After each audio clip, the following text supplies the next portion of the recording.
Hei, mina olen Joosep. Meil on lõpuks köök.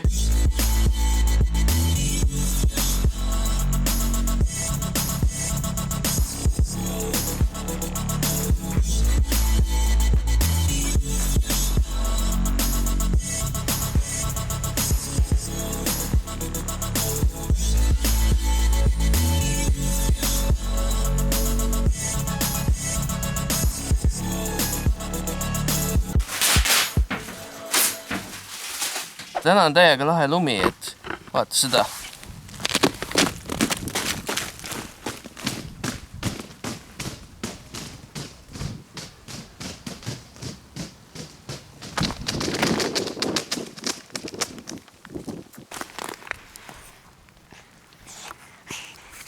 Siin on silotull. Ja nüüd tuleb see silotull lahti teha. Ja miks tal siin see post on keskel?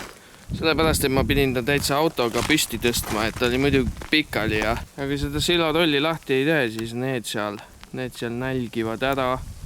Nii, aga et see silotoll lahti saada, mul siis nuga vaja. Nuga leiame siit. Auto on ees. Äkki siit äärest saab ikka kätte. Ahah, nugis leitud.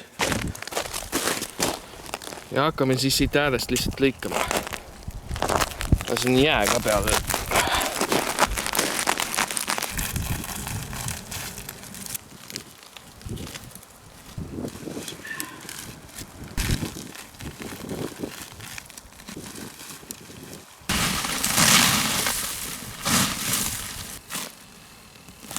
Nüüd on silopall lahti ja loomad toidetud. Nom.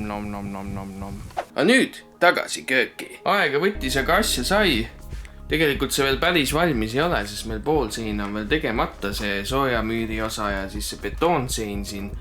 Aga põhimõtteliselt köögi osa on valmis, et kapid on seinas, riiuleid on veel vaja tegelikult, et siia tuleb paar riiulit ja kapi uksed. Siia alla tegelikult nende pudelite asemel tahaks ahju. Ja siit on sahtel puudu.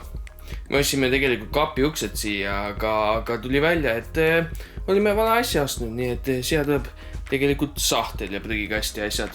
Suur mõnus kraanikauss ja muidugi see ots käib ära ka, et see on täiega mugav. Ja siuke ta meil ongi siis. No ja nüüd saab siis inimese kombel süüa ka teha. Meil siin vahepeal, kui olid hästi külmad ilmad, läks pumbamaja katki. Ja siis tuli leida üks töömees, kes siis toru töid teeks ja seda pumbamaja korda teeks. Ja leidsimegi ühe tüübi, kes siis lõpuks aitas mul ka siin tasapinnad lõigata, mida ma ise ei oleks teha saanud. Mul pole tööriistu ega midagi. Ja siis saimegi lõpuks selle köögi tegemisega hakkama. Et kapid on paigas, sinna tulevad riiulid siia seina. Aga põhimõtteliselt saab juba päris hästi kasutada ja ei pea mööda maja ringi jooksma mingi köögi pärast.